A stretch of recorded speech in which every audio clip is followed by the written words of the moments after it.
శ్రోతలందరికీ నమస్కారం అండి. మన ఛానల్కి మీ అందరికీ స్వాగతం. స్నేహమయ్యి నవల వింటున్నామండి. రచన శ్రీమతి ఎద్దనపూడి సులోచనారాణి గారు. మన వీడియోస్ నచ్చినట్లయితే తప్పకుండా లైక్ చేయడం మాత్రం మర్చిపోవద్దండి. అలాగే వీడియోస్ని షేర్ చేసి ఇంకా మీ అభిప్రాయాలను కామెంట్ చేయండి. ఇంకా ఎవరైనా మన ఛానల్ సబ్స్క్రైబ్ చేసుకోకపోతే వెంటనే సబ్స్క్రైబ్ చేసుకునే చూడండి. ఇక ఆలస్యం చేయకుండా మనం కథలోకి వెళ్ళిపోదాం. మీకు ఈ కథ బాగా అర్థం కావాలంటే ముందు భాగాలు విన్న తర్వాతనే ఈ భాగం వినండి. భవానీ ప్రసాద్ మంచం మీద చివాలన లేచి కూర్చున్నాడు. అతని ముఖమంతా చూస్తుండగానే చిరుచెమటలు అలుముకున్నాయి. మా నాన్న పిచ్చివాడట కదా, పెద్ద పాప అంది. అది కూడా అబద్ధమే. మీ నాన్నకి అప్పుడప్పుడు తలనొప్పి వస్తుంది అంతే, శారద నచ్చ చెబుతున్నట్టుగా అంది. పిల్లలు వచ్చిన తర్వాత శారదకి కూడా కాలక్షేపంగా ఉంది. వాళ్ళు శారద వెంటే తిరుగుతారు. వద్దన్నా పనిలో సాయం చేస్తారు. ఆ పిల్లలు చిన్నవాళ్లైనా ఎప్పుడు ఏ విధంగా మెలగాలో క్షుణ్ణంగా తెలుసు. కవిత కల్పనలు ఉన్న సమయంలో కాస్త కూడా శబ్దం చేయరు. ఇంట్లో వాళ్ళు ఉన్న జాడ తెలియనంత నిశ్శబ్దంగా ఉంటారు. కవిత కల్పన కాలేజీకి వెళ్ళగానే శారద దగ్గర చేరుతారు. పాటలు పాడతారు. పల్లెటూరులో ఇరుగు పొరుగు వాళ్ల కబుర్లు చెప్పి శారదని నవ్విస్తూ ఉంటారు. తాము పకపకా నవ్వుతూ ఉంటారు. ఒక్క నిమిషం ఎవరైనా పొంచి వింటే వంట ఇంట్లోనో పెరటి వైపునో నవ్వుల జల్లులు వినిపిస్తూ ఉంటాయి. కానీ ఆ అల్లరి, ఆ చిలిపి మాటలు, నవ్వులు అవన్నీ ఒక్క శారదకే పరిమితం. ప్రసాద్ ఆ చుట్టుప్రక్కల ఎక్కడైనా కనిపించాడంటే చాలు, పిల్లలు ముడుచుకుపోతారు. బ్రహ్మరాక్షసిని చూసినట్టుగా బెదిరిచూపులు చూస్తారు. శారద వెనక్కి వచ్చి నక్కి కూర్చుంటారు. ఆ రోజు శారద దారిలో ఉన్న అరటి పువ్వు కోసి దాన్ని కూర కోసం సిద్ధం చేస్తోంది. పిల్లలు శారద చుట్టూ మూగి అరటి పువ్వు ఒలిచే విధానాన్ని ఆసక్తిగా గమనిస్తున్నారు. ఇంతలో భవానీ ప్రసాద్ అక్కడికి వచ్చాడు. అతను ఎండలో నుంచి వచ్చినట్టున్నాడు. ముఖం అలసటగా ఉంది. అరటి పువ్వు ఒలుస్తున్న శారద పెద్ద పాపతో మంచినీళ్లు తీసుకెళ్ళి ఇవ్వు అంది. పెద్ద పాప కదల్లేదు. నిన్నే, శారద తగ్గుస్వరంలోనే హెచ్చరించింది. పెద్ద పాప భయంగా చూసింది. వెళ్ళమ్మా, నేను పనిలో ఉన్నాను, చేతులు కడుక్కోవాలి మళ్ళీ. పెద్ద పాప గత్యంతరం లేనిదానిలా చూసింది. వెళ్ళి గ్లాస్తో నీళ్లు తెచ్చింది. ఆ గ్లాస్ పట్టుకుని తండ్రికి అభిముఖంగా అడుగులో అడుగు వేస్తున్నట్టుగా అతి మెల్లగా వెళ్ళింది. ప్రసాద్ ఆ పిల్లనే చూస్తున్నాడు. ఆ అమ్మాయి చేతులు కంపిస్తున్నాయి. కళ్ళు నేల మీదకి వాలి ఉన్నాయి. ఎందుకంత బెదిరిపోతోంది? తనేం చేశాడని? ఒక్కరోజు కూడా వాళ్ళని కసరలేదే? కనీసం మాటైనా మాట్లాడలేదే? అతను చేయి చాచి గ్లాస్ అందుకోబోయాడు. అప్పటికే ఆ అమ్మాయి గబాలన గ్లాస్ క్రింద వదిలేసింది. బళ్ళుమన్న శబ్దానికే అందరూ ఉలిక్కిపడ్డారు. శారద తిరిగి చూసే లోపలే పెద్ద పాప ఒక్కంగలో పరిగెత్తుతూ వచ్చి శారద మెడని కౌగిలించుకుంది. అరెరే, ఏమిటది అంది కంగారుగా. పెద్ద పాప మాట్లాడలేదు. శారదని వదల్లేదు. మిగతా పిల్లలిద్దరూ భయంగా ప్రసాద్ని తిరిగి చూస్తూ వచ్చి శారద దగ్గరగా నిలబడ్డారు. భవానీ ప్రసాద్ ఒక్క క్షణం బెదిరిపోతున్న ఆ పిల్లల్ని చూశాడు. అతను అవ్యక్తమైన భావంతో ఉక్కిరి బిక్కిరి అవుతున్న వాడిలా అయ్యాడు. ఏదో అనటానికి అతని పెదవులు విడివడినాయి. మళ్ళీ అంతలోనే ఆ ప్రయత్నం విరమించుకున్నట్టుగా మూసుకున్నాయి. అతను శారదని ఆ పిల్లల్ని చకితుడైనట్టు చూశాడు. మరుక్షణం గిరుక్కున వెనక్కి తిరిగి తన గదిలోకి వెళ్ళిపోయాడు. 10 నిమిషాల అనంతరం శారద మంచినీళ్లు తెచ్చి అతనికి అందించింది. శారద వచ్చేసరికి అతను గదిలో అటూ ఇటూ తిరుగుతున్నాడు. ఆ నడక బోనులో పులిలా అశాంతిగా ఉంది. శారద అందించిన గ్లాసుని అతను వెంటనే తీసుకోలేదు. శారదా, నేనేం చేశానని ఆ పిల్లలు అలా నన్ను చూసి భయపడుతున్నారు అన్నాడు. అతని స్వరంలో అదిమి పట్టిన కోపం స్పష్టంగా ప్రతిధ్వనిస్తోంది. శారద మాట్లాడలేదు. మంచినీళ్ల గ్లాసు అక్కడున్న టేబుల్ మీద పెట్టి వెళ్ళబోయింది. శారదా, ఆగు, నిన్నే అతను రెట్టించాడు. శారద ఆగింది. వాళ్ళు వచ్చినప్పటి నుంచి చూస్తున్నాను. నన్ను చూస్తేనే దయ్యాన్ని చూసినట్లు పారిపోతున్నారు. ఏం వాళ్ళ కళ్ళకి నేనేం మనిషిలా కనిపించటం లేదా? నాకేమైనా కోరలు కొమ్ములు ఉన్నాయా? మీ రూపానికి లేవు. వాళ్ళ మనసుల్లో ఉన్న ఊహలకి అవి ఉన్నాయి. అంటే మీ గురించి వాళ్ళు ఏవేవో విన్నారో అది వాళ్ళ మనసుల్లో భయం పెంచింది. ఏమిటా భయం? నేను వాళ్ళమ్మని చంపాననేనా? నేను రాక్షసుడుననేనా? నేను హంతకుడిననేనా? అతని ఆవేశానికి విస్తుపోయినట్టుగా శారద వెనక్కి తిరిగి చూసింది. భవానీ ప్రసాద్ గుప్పిళ్ళు బిగుసుకున్నాయి. పళ్ళ బిగువున అన్నాడు, భగవంతుడా, ఈ అపనిందకు నాకు విముక్తి లేదన్నమాట. చివరికి ఈ పిల్లల దృష్టిలో కూడా నేనంత పాపిష్టివాడినేనన్నమాట. శారదా, నేను భగవంతుడి సాక్షిగా చెప్తున్నాను, జయని నేను హత్య చెయ్యలేను. ఈ నింద నా మీద తోశారు. అది తప్పించుకోవడం నాకు చేత కాలేదు. నేను పిచ్చివాడిని కాకుండానే నన్ను పిచ్చి ఆసుపత్రిలో ఉంచారు. నేను హత్య చేయకుండానే నన్ను హంతకుడివి అన్నారు. అతను ఆయాసపడుతున్నట్టుగా అక్కడున్న కుర్చీలో కూలబడ్డాడు. ఆ రోజే నేను చచ్చిపోయినట్టయితే ఎంత బాగుండేది. అక్కయ్య, నాన్న నాకు అవకాశం ఇవ్వలేదు. నేను బ్రతికి మాత్రం ఏం ప్రయోజనం? జీవశ్చవంలా ఈ శాపగ్రస్తపు బ్రతుకులో నరకం చూడటమేగా. శారద చప్పున అతని దగ్గరగా వచ్చింది. అతని చెయ్యి పట్టుకుంది. మందు తీసుకురానా? మెల్లగా అడిగింది. అతను వద్దన్నట్టు తల తిప్పాడు. అతని చెయ్యి శారద చేతిని బిగించి పట్టుకుంది. అతను హఠాత్తుగా మౌనంగా అయిపోయాడు. అతను తనలో కట్లు తెంచుకుంటున్న పిచ్చి ఉద్రేకాన్ని నిగ్రహించుకోవడానికి విశ్వ ప్రయత్నం చేస్తున్నాడని శారదకి తెలుస్తూనే ఉంది. ఆ నిశ్శబ్దం భయంకరంగా ఉంది. ఒక మనిషి మూగగా పడుతున్న నరక యాతనని కల్లారా చూడటం అదొక వింత అనుభవంగా ఉంది.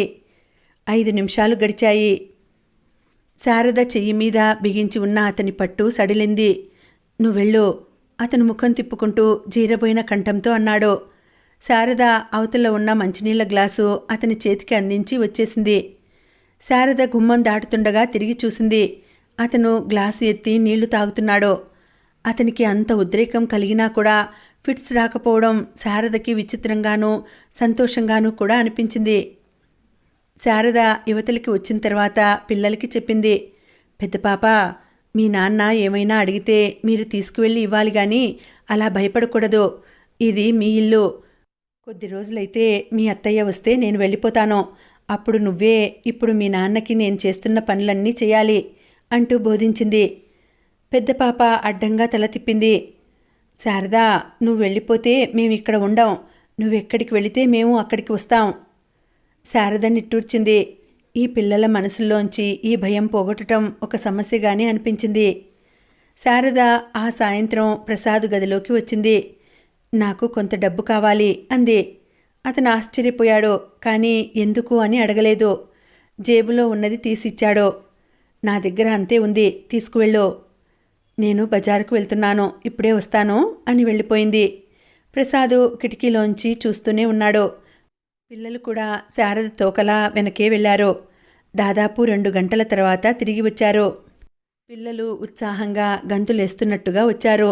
అదిగో, అల్లరి చేయకూడదని చెప్పానా అంటోంది శారద. శారద సరాసరి అతని గదిలోకి వచ్చింది. శారద చేతి నిండా ప్యాకెట్లున్నాయి.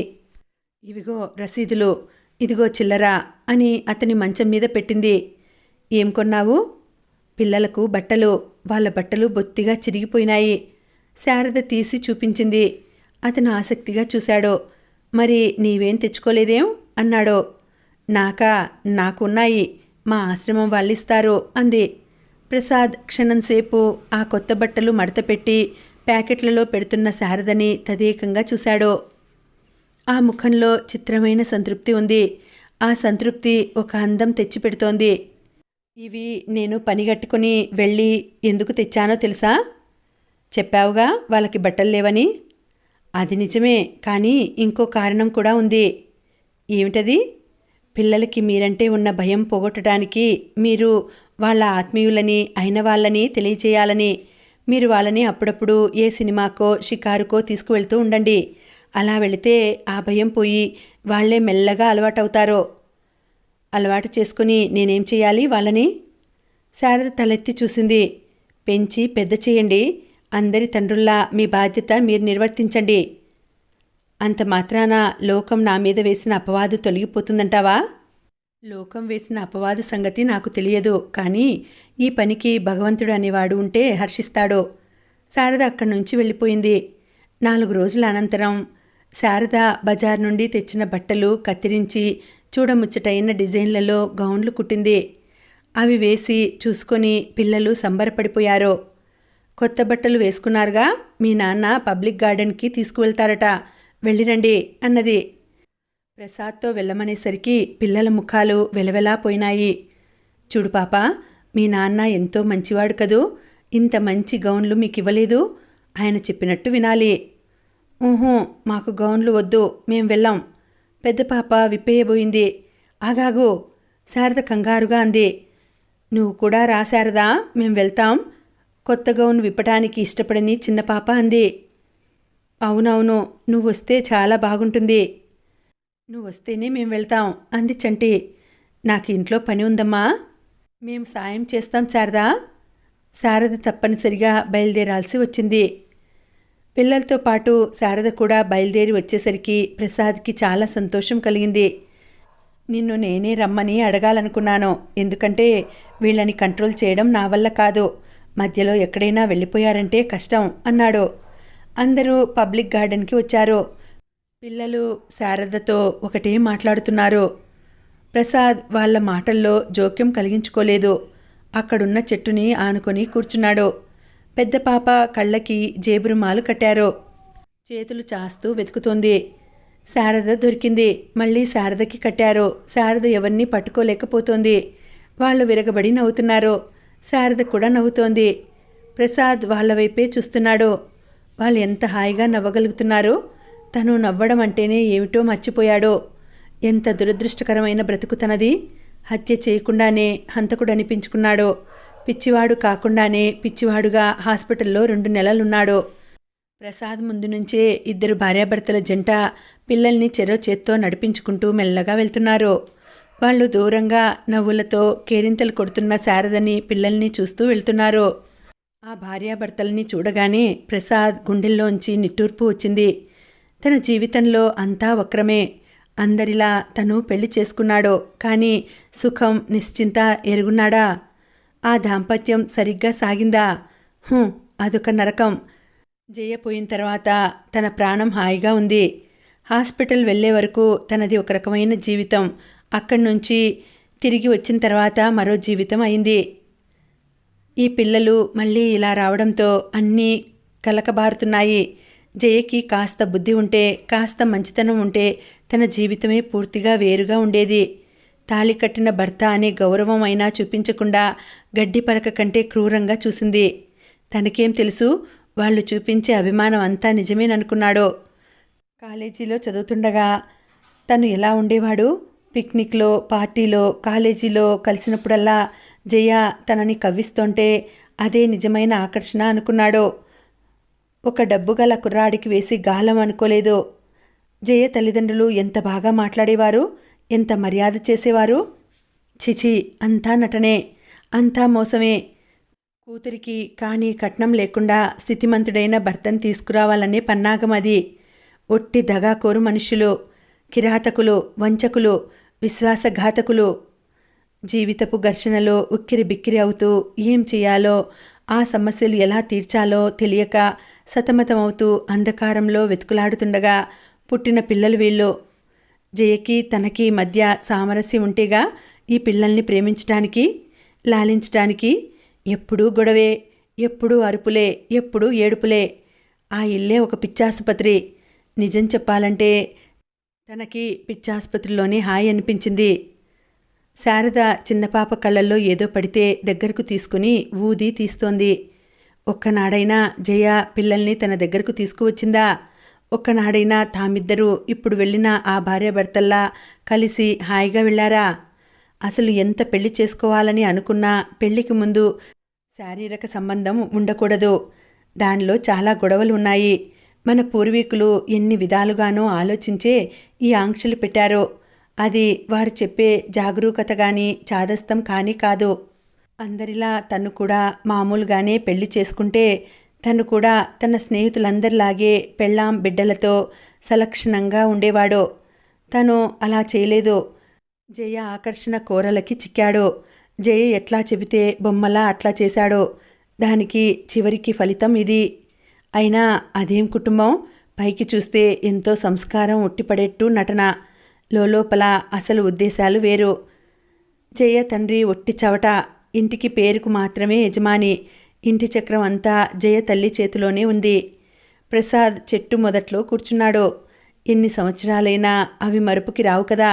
వదిలించుకోవాలన్న ఆ జ్ఞాపకాలు వదలవు. జయ తల్లి భాగ్యమ్మకి చదువు సంధ్యలు లేవు. ఉద్యోగం సద్యోగం లేదు. అయితేనేం మనుషుల్ని ఊళ్ళని మింగేసే తెలివితేటలు అపారంగా ఉన్నాయి. భాగ్యమ్మ గారంటే ఎంతో పేరు, ఎంతమందికో తెలుసు. ఆవిడకి 2 కూతుళ్ళు ఉన్నారు. పెద్దమ్మాయి జయ, చిన్నమ్మాయి పావని. జయ కాలేజీ చదువుకి రాకుండానే బోలెడన్ని పెళ్లి సంబంధాలు వచ్చాయని ఆవిడ చెప్పేది. జయ, పావని ఇద్దరూ అందంగానే ఉంటారు. వాళ్ళని మరింత అందంగా ఆకర్షణీయంగా తయారు చేసే విద్యలు భాగ్యమ్మ గారికి బాగా తెలుసు. ఆడపిల్లలిద్దరికీ ఎంతో స్వతంత్రం ఇచ్చేది. ఆ పిల్లల స్నేహితులం అంటూ మగపిల్లలు వస్తే వాళ్ళని ఆదరించేది. టిఫిన్లు పెట్టి కాఫీలు ఇచ్చి ఆప్యాయత చూపించేది. కానీ ఆవిడ చూపేదంతా నటన అని ఎవరికి తెలుసు? మగపిల్లలకి అసలే తెలియదు. కాస్త ఆలోచిస్తే అర్థమవుతుంది. కానీ జయ ఆకర్షణలో పడి దీపం చుట్టూ సెలభల్లా ఆ ఇంటికి జయ కోసం వెళ్లే వాళ్ళకి ఇది గమనించే ధ్యాస ఎక్కడా? భాగ్యమ్మ గారు ఎవరికైనా ఒక కప్పు కాఫీ ఇస్తే 10 కప్పుల కాఫీ అరిగేటంత పని చేయించుకునేది. 20 కప్పుల ఖరీదు గల వస్తువులు, బ్రెడ్ అనో, కేక్ అనో, కూరలు అనో మళ్ళీ వాళ్ళ దగ్గర నుంచి రాబట్టుకునేది. ప్రసాద్ కూర్చోలేనట్టుగా పచ్చగడ్డిలో వెనక్కి వాలి పడుకున్నాడు. చీకటి పడింది. ఆకాశంలో నక్షత్రాలు కనిపిస్తున్నాయి. అతని మనసు గత జ్ఞాపకాల కెరటాల మీద ఎగిరెగిరి పడుతూ ఆటుపోట్లకి గురి అవుతూనే ఉంది. ఇంకా జయ ఇంటికి వేణుతో ఒకసారి వెళ్ళాడు తను. అదే తన కర్మ కాలిన రోజు. అదేం చిత్రమో గాని భాగ్యమ్మగారి మాటలు మాయమంత్రంలా తన మీద పనిచేశాయి. తనకి ఇప్పటికీ ఇంకా గుర్తు ఉంది. ఏం చదువుతున్నావు బాబూ? ఎంతో ఆప్యాయంగా అడిగింది. బీకామ్ సెకండ్ ఇయర్ అండి. మీ నాన్నగారి పేరేమిటి? చలపతిరావు గారు. ఏం చేస్తారు? వీళ్ళకి బట్టల దుకాణం ఉందండి, వేణు చెప్పాడు. అలాగా. తనకి ఆడవాళ్లతో మాట్లాడడం అంటే ఎంత సిగ్గో, కానీ ఆవిడ ఆ సిగ్గుని వదిలించేసింది. నీ పేరేమిటన్నావు? భవానీ ప్రసాద్ అండి, వేణు మళ్ళీ చెప్పాడు. నువ్వు ఆగు వేణు, ఆ అబ్బాయికి మాటలు రావా? ఏది జయ ఎక్కడా? జయ, ఆవిడ పిలిచింది.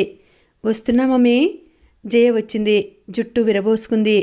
స్కర్టు బ్లౌజు వేసుకుంది. కాళ్ళు మోకాళ్ల పై వరకు నగ్నంగా కనిపిస్తున్నాయి. నున్నగా నిగనిగలాడుతూ మెరుస్తున్నాయి. హాయ్ అంటూ వచ్చి కూర్చుంది. మా ఫ్రెండ్ భవానీ ప్రసాద్ జయ, వేణు పలకరించాడు. జాంపండులా ఉన్నాడు. కొరుక్కు తినేయ బుద్ధేస్తుంది. ముక్కు విరిచి నవ్వుతూ అంది. తను సిగ్గుతో ముడుచుకుపోయాడు. జయ పెదవులు కాస్త లావుగా ఉన్నాయి. జయ కూర్చోవడం, నవ్వటం, మాట్లాడటం అంతా స్టైల్గానే ఉంది. రేపు సినిమాకి వెళదామా? బాబీ పిక్చరేనా? అవును, రిజర్వ్ చేయించాను. ఓకే అంది జయ. తల్లిని సంప్రదించకపోవటం ఆశ్చర్యం వేసింది తనకి. తను వేణు వెళ్ళటానికి లేచారు. భాగ్యమ్మగారు జయని పిలవగా వచ్చింది. మంచిది నాయనా, వెళ్ళిరండి. భవానీ ప్రసాద్, నువ్వు కూడా అప్పుడప్పుడు వస్తుండు అంది. ఇంటికి తిరిగి వస్తుండగా అన్నాడు. ఆ అమ్మాయి తల్లిని అడగకుండానే సినిమాకి వస్తానంది. వాళ్ళమ్మ వద్దంటే? అదంతా మనకెందుకు, జయ తనే చూసుకుంటుంది. అన్నట్లే మర్నాడు జయ సినిమాకి వచ్చింది. నిన్నటి కంటే అందంగా ఉంది. జయని ఆ బట్టల్లో చూస్తే ఎవరైనా ఏ లక్షాధికారి కూతురో అనుకుంటారో. తన ప్రవర్తన, టీవీ అలా ఉండేవి. ఆ రోజు ఖర్చంతా వేణుదే. చాలా అయింది.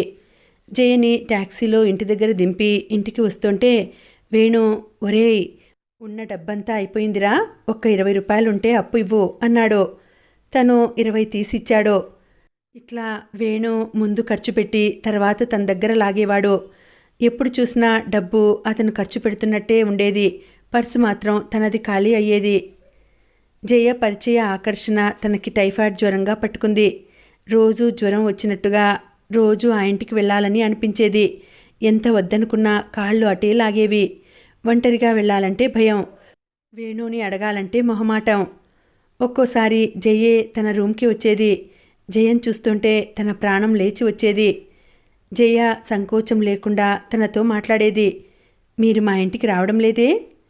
పరీక్షల దగ్గరకు వస్తున్నాయి. సాయంత్రం 1 గంట వస్తేనే టైం వృధా అవుతుందా? ఆ చూపుల ఆకర్షణకి ఎరలు ఉన్నాయి. వాటికి తను చిక్కుకున్నాడో అవి విడిపించుకోలేని కోరలని తర్వాత తెలిసింది. జయ కోసం, జయ ఇంటికి వెళ్ళడం కోసం తను వేణు రూంలో చేరేవాడు. ఇంటి దగ్గర వేణుతో కలిసి చదువుకుంటున్నానని అనేవాడు.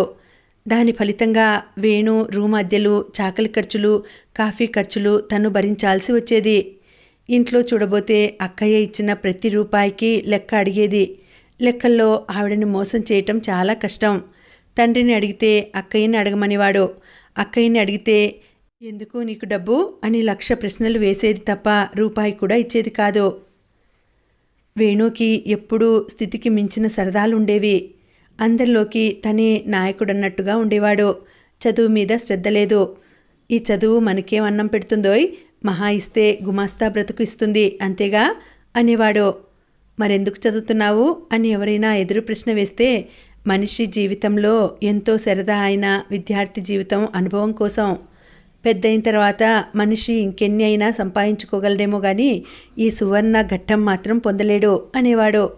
వేణు చాతుర్యం, మాట కలుపుగోలుతనం చూస్తే అతను బ్రతకడానికి ఈ కాగితపు ముక్కల సహాయం ఏమీ అవసరం లేదని అనిపించేది.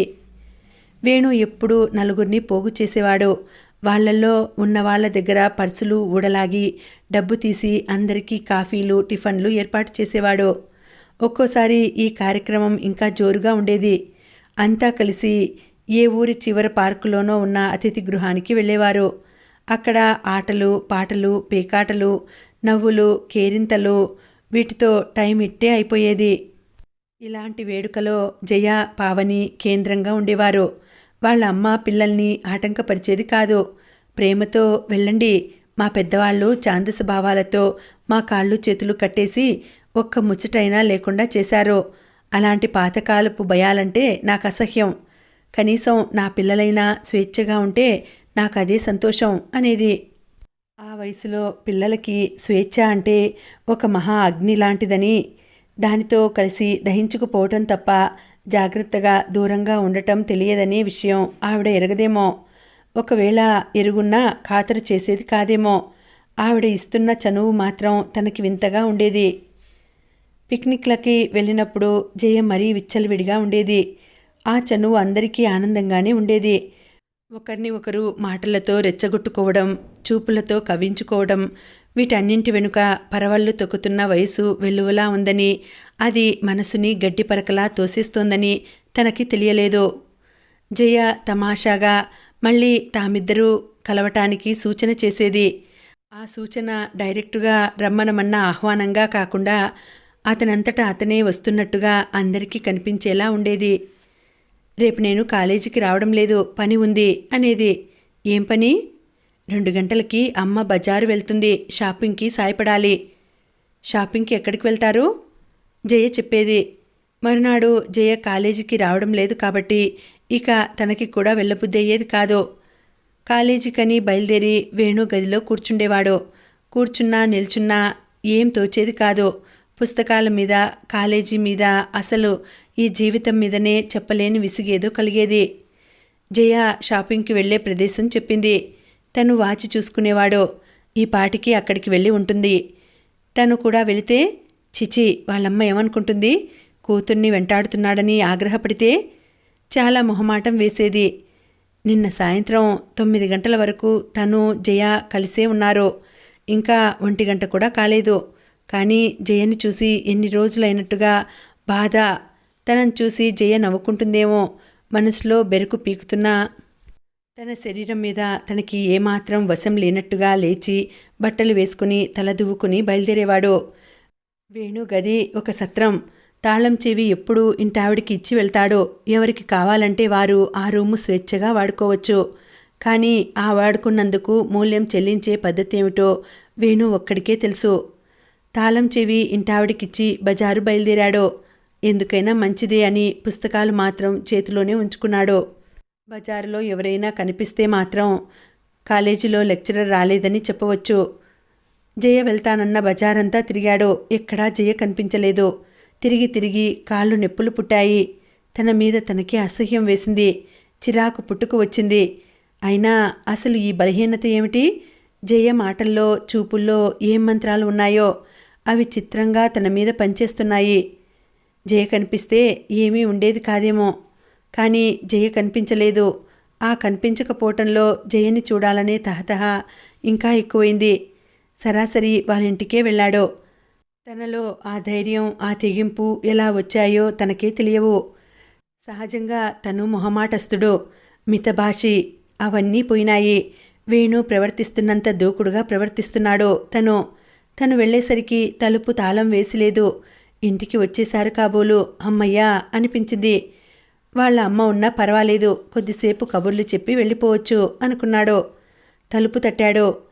జయ తనే వచ్చి స్వయంగా తలుపు తీసింది. నువ్వా? ఆశ్చర్యంగా చూసింది. అతను తడబాటుగా చూశాడు. జయ పక్కున నవ్వింది. తన గుండెలన్నీ ఎలాగో అయిపోయినాయి. లోపలికి రా అంది. లోపలికి వచ్చాడు. కూర్చున్నాడు. చేతిలో ఆ పుస్తకాలేమిటి? కాలేజీకి వెళ్ళి వస్తున్నావా? అతను వెళ్ళలేదు అన్నట్టు తల ఊపాడు. జయ గౌనుతో ఉంది. పల్చటి గౌను, ఒంటి సౌష్ఠవాన్ని తీరుగా చూపిస్తున్న గౌను ఎంతో సుందరంగా ఉంది. బలంగా ఆరోగ్యంగా ఉన్న జయ రాతి శిల్పంలా ఉంది. ఆ గౌను ఆ రాతి మీద పడేసిన పల్చటి తెరలా ఉంది. అతని కళ్ళు జయ రూపాన్ని అమృతంలా తాగేస్తున్నాయి. కూర్చో, ఇప్పుడే వస్తా. లోపలికి వెళ్ళింది. ఆ నడకలో ఎంత ఉయ్యారం ఉంది. వెనుక నుంచి వెళ్ళి నడుం గట్టిగా పట్టుకోబుద్ధి వేస్తోంది. తన ఆలోచనకి తనే భయపడినట్టుగా నిటారుగా కూర్చున్నాడతను. జయ లోపలికి వెళ్ళి ఇద్దరికీ ఓవల్టీన్ కలిపి తెచ్చింది. ట్రేలో బిస్కెట్లు కూడా ఉన్నాయి. తీసుకో, ఎండలో వచ్చినట్టున్నావు అంది. తనకి ఆకలి అనే మాట లేదు. మీ అమ్మగారెక్కడా అని అడిగాడు. అమ్మ లేదు, షాపింగ్కి వెళ్ళింది. నువ్వు వెళ్ళలేదా? నేనా? ఊహూ. ఈ ఎండలో ఎవడు తిరుగుతాడు? అయినా అమ్మతో షాపింగ్ అంటే నాకు పరమ బోర్. ఆ షాపు వాళ్ళతో ప్రతి చిన్న ఐటెం గురించి గంటసేపు బేరం ఆడుతుంది. జయ షాపింగ్కి వెళ్ళలేదా? తనకి అంతా గుర్తుకు వచ్చి ప్రాణం ఉసూరుమంది. నేను వెళ్ళాను ఆ చోటికి నీకోసం అని చెబుదామని నోటి వరకు వచ్చింది.